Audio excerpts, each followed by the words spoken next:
Hey guys, Ellie here, and today I'm with the one and only Sister Kim, as y'all call her. She's my aunt, my dad's older sister, and an integral part of our family. So today, just wanted to get a quick interview with her and just, y'all requested to know more about the rest of our family. So let's start with Kim. So why don't you tell us a little bit about yourself and what characterizes Sister Kim? I don't know what characterizes Sister Kim because it sounds like I'm a nun, and I'm not a nun. I've been married 3 times. I've got 3 boys. I'm not a nun.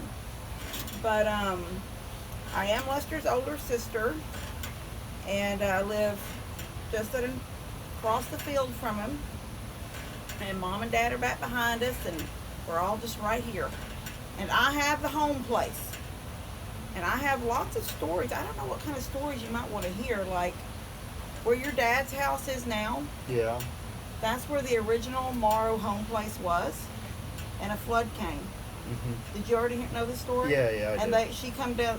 They brought her down on horses. Our great grandmother, I guess, and it was dry here, so she had the house taken apart and brought down here, and it sat here it was here until we lost it in the fire.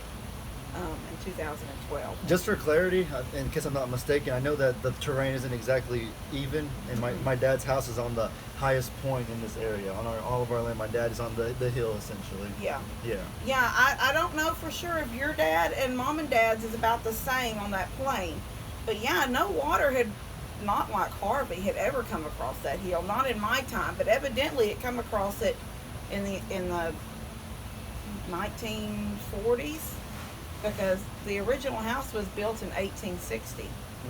Yeah, And 1860. yeah, and it That's before the Civil War. yeah, and it was and it sat there until the 1940s when a flood came, and it was across that hill up there, and then this was the only dry land. So it's real weird because I say I'm down. From here it looks like we're down the hill. Yeah. But then the water doesn't come here like it comes everywhere else. So it was strong. It was that was a rough time. Me and Daniel tried to go back up to get Dad in the canoe. That was as scary as it was. It was hilarious. We fell out. I couldn't get back in. He got back in, so he's just dragging me along with the canoe. That was ridiculous. But yeah, we've got some stories. Yeah, the geography of this lane is kind of weird. Like Kim said, the houses that were on higher elevation got flooded worse than the ones like yours that were on lower elevation. Yeah. So it doesn't really make sense. And It's kind then of trippy. So Kim, you say this house was here from 1860. That's whenever it was first put here, and then it lasted until about 2012. Why don't you explain to the audience what happened and why we have a different house? yeah, so Levi's autistic, and my son, he had come to my room. He had a habit. He still has a habit.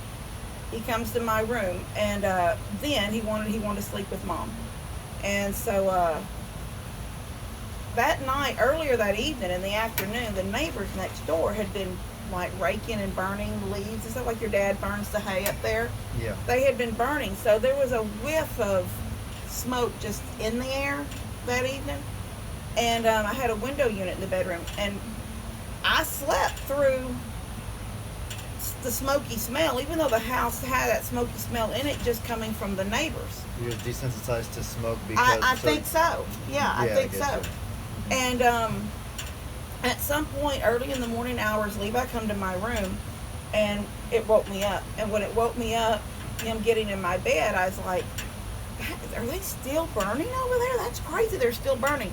And I thought that my window unit was pulling that smoky smell into the room. And I laid there in bed for a few minutes, flipping channels on the TV, trying to fall back asleep. And finally I thought, I'm going to go out and look and see maybe they've let it go and it's like, like crawling across the ground toward the house or something. And when I opened my bedroom door to step out into the living room, because my bedroom was off the living room, it was so black. And he had left the TV on in the living room, and through that black, all you could see is that blue glow that TVs have. Yeah. I could just see it across the room, and I was like, what the heck is happening? I finally started panicking, and I called the fire department. Well, we're so rural out here, they couldn't find us, kept transferring me to like Montgomery County. And we finally got fire department. They came, started putting it out, but when he was putting his clothes on, his fire clothes on, at the front of his big truck, and the kitchen window blew out from the heat had built up, and when that blew, then it looked like flames were all over that house immediately, because when that air hit it, Yeah, just yeah. exponentially multiplies. Yeah, so when that window blew out from the heat that was built up in that kitchen, the flames were everywhere, and it was a horrible night. And so that was so I had the house for 12 years. I had the house before we lost it in the fire. Yeah. But this is the thing, during Harvey, even though water had never come up here in my land like that, or even when we were kids and we had floods and we would come down here to Nanny's when it would come across the hill, because we would come here where it was dry and stay with her for the night until the water receded. And if that old house had still been here in Harvey, I would have had water in it, because I did have 3 foot of water down here. But my house now is a mobile home, so it sits up high. So water came across this deck and it come up to that 3rd step going on the back porch, and that's as high as it went. It didn't even go in your house? It never went in the house. And if the fire hadn't happened, it would have? If I hadn't have lost... Now, I don't know why God works those ways he works, and some people can laugh that off or think that's not real, but in my mind, I feel like he knew there was... why he allowed it. We never know why he allows things. He could have just stopped the flood. He could have stopped the water like he did, whatever, in the Bible. But he allowed a flood to happen. But I know that if I had still had the house I had back then, after the fire in 2012, I still had the old house. I would have had water in it. I would have been like everybody else. And instead, God blessed me, I didn't get water in my home. So I was the place where everybody stayed. Am I sweating so horrible? No, you're not. I am just like bored. If anything, it's me, because I'm wearing a long sleeve shirt. You are. I dress for the occasion of being outside. If anyone's gonna be sweating, representing these Cowboys. Oh no! We got to end this right now. No. We can't end it. We may not. Are we going to get football this year? I don't know. I think we will. If at worst it will be football without fans. Yeah. We can watch it on TV. I guess. Yeah, they'll have it. Yeah, but anyway, I think that sometimes, I just feel that as bad as it was losing the house in the flood, he was preparing us for what was going to happen in 2017, in the fire, and he was preparing us for what was going to happen in 2017, which was going to be a flood that went and took out everybody's homes. All right, Kim, so that just about covers the past. We have a pretty intriguing upbringing and backstory. So why don't you go a little bit in depth on the present, what you think of the sanctuary, how it's really taken off the last year and a half or so, and your role in the sanctuary now. Well, I love the sanctuary. I think it's great what your dad is doing, and I think it's amazing that, right after Harvey, when he took in the animals, and then it sort of like just from there, it just continued to grow, where there was another animal and another animal, and I think it's wonderful what he's done. It's beautiful. It's beautiful, and the love he has for all of them. It's just, and my role originally was just to make that little barn house into something that he could use for guests and things like that. And it just, and now I'm answering messages. For those of you that don't know, Sister Kim is one of the people that replies to messages on the Facebook I'm a Survivor page, and she also helps us out tremendously with other around the farm projects like the chicken coop and the thing you put in I can't think of the name. The little duck house. Yeah, I don't know why I couldn't think of that. Well, yeah. I think somebody said it's sinking, so we might need to check on it. Yeah, I guess I got all my whatever carpentry stuff I got from Dad. And because Dad was a carpenter for years. He literally built houses, and then he taught it in school when he became a teacher. And taught woodshop? Yes, he did. Yeah. And I wanted my own little house, and so I built a small house. That was the house that Tina had that they had to tear down. That was my first house. Yeah. And me and Dad built that ourselves, me and him, working whenever. And I drive a school bus for a living. And so school bus drivers don't make a lot of money, so there were times where it's like, okay, Dad, I'm gonna save for 2 paydays, and then we're gonna do some more. Uh-huh. You know, just Yeah. saving up my money to, and that's how we got it going. And then once we got it all dried in, then the boys came and some of our friends and came and helped put the sheetrock in and stuff like that. But that was the first thing the real project I'd ever done. So I know that also whenever like we went to Kansas City and whenever we haven't been available at home, that you're the one who is our backup to feed the animals and watch Yes. them.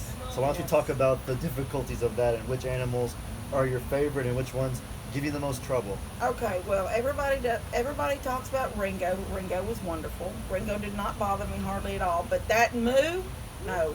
Moo, the biggest, the tall one, Moo. Moo was horrible. Moo chased me down. I couldn't get the feed out of the buckets fast enough. Are you sure it wasn't CJ? Because CJ's the one who my dad has trouble with usually. It was the tall one. One is taller than the other. So Lester told me to switch up the times, and it might make it where they're in the back and hadn't come to the front yet, and I'll be able to pour out the food, and they just come up later and find it. So that's what happened, and it was like such an easy day. And then later that afternoon, a little bit later, a couple hours later, Daniel calls me, and he goes, "You got cows out?" And I said, "What?" And he goes, "You got cows out?" And I said, "I don't have cows. I just have chickens, and that's fine." And he goes, "No, you're the caretaker down here at the sanctuary, and you've got cows out." That's funny. And I said, "Which cows are they?" And he goes, I said, "If it's Tex, he can just stay out because I'm not messing with him." And he goes, "No, it's the black and white ones." And I said, "Oh, well, I'm not worried about them either. They can eat over at Dad's for a couple of days till Lester comes back." That's awesome. Wow. But, yeah, it was funny. "You got cows out." No, I don't have cows. So I want to know, who is your favorite out of all the animals on the sanctuary? Which one's your favorite? Meg. Meg, how come? She's just sweet. Meg is just sweet. one of the 3 original Hurricane Harvey survivors. She is so sweet. She is a fighter. She has given birth 3 different times to. She has an impeccable family tree. She has Pickles, and then obviously the Golden Girls now. I don't remember exactly who she had the first time around, but Yeah, I don't remember. her pecking tree is her family tree is top notch. Yeah, no, Meg is the sweetest little thing. Petunia is very sweet. I have, my heart hurts for her sometimes. Not hurts for her, but I just wish that she could see and wish that she could hear. And I do hope that comes back one day. So I love her, but It's always harder to, like, when you have a disability and stuff, especially 2 of them, 3 of them at that. And maybe I have a place for the ones with disabilities, because with Levi, since with his autism, I see Yeah. maybe not exactly the same things, but the same things to a degree. So, with your role, replying to comments and generally seeing what people say on the videos, who do you gather is the Facebook family's favorite animal? I know that on my page it's Annie by far. The favorite animal. Of the people. On my page it's Annie for sure. So I took a poll and Annie beat out Ringo by a landslide. And then I made a video about Annie several months ago, and it's still my second most viewed video. Oh, really? Yeah.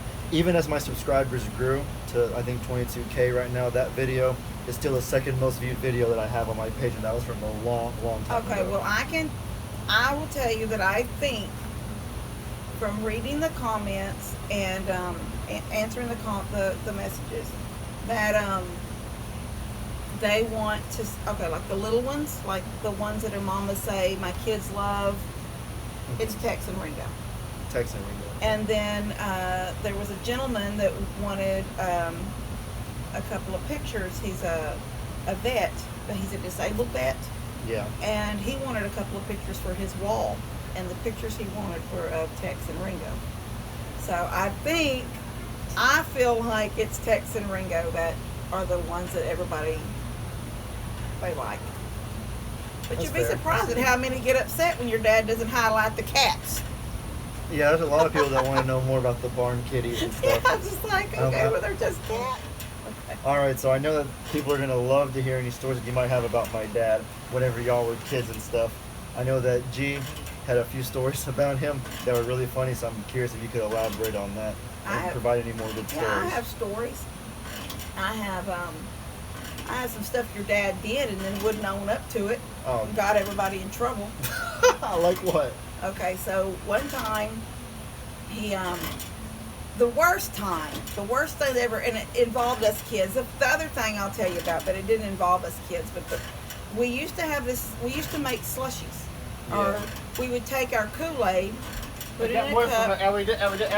and we put it in the freezer until it got hard. Then we'd eat it with, like a popsicle or eat it with a fork or spoon. And they kept getting knocked over in the freezer. And then Mom would have this frozen stuff she's cleaning up. And we'd all have our own little cups and our own little, I want red, but maybe Lester had grape. I don't know. So they told us to stop doing it. We couldn't do it no more.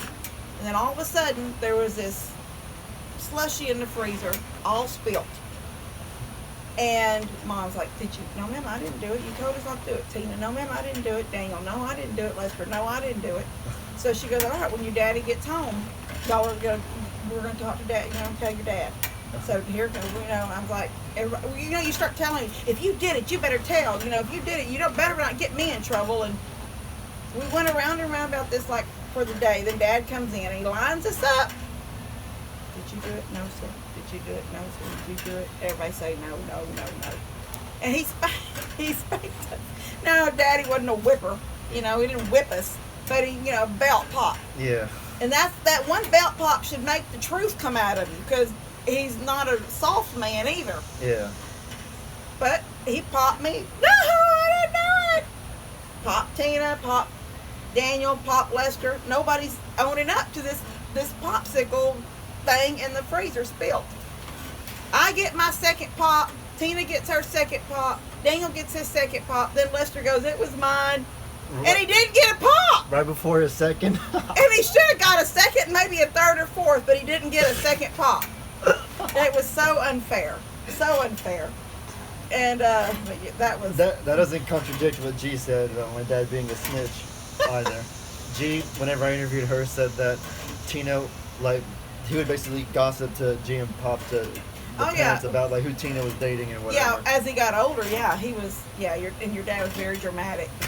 Very, very dramatic. She was not even dating, because in junior high you don't really date, but there was some little boy that sent her a note and she wrote him a note back, and so, oh my gosh, when Lester got home that evening, he's on his knees. God, why me? Why me? Because he had to go to school with this boy, and it was Tina's friend, maybe her little junior high love interest. I don't know. He was so dramatic. So dramatic. That's awesome. All right, guys. So thanks for doing that, Kim. I know they're really going to love the stories. They're going to really appreciate it and had a good time doing this. And hope you guys enjoyed. Be sure to let me know in the comments what kind of stuff you guys want to see. Hope you have a great day. And as I always say, your boy Ellie out.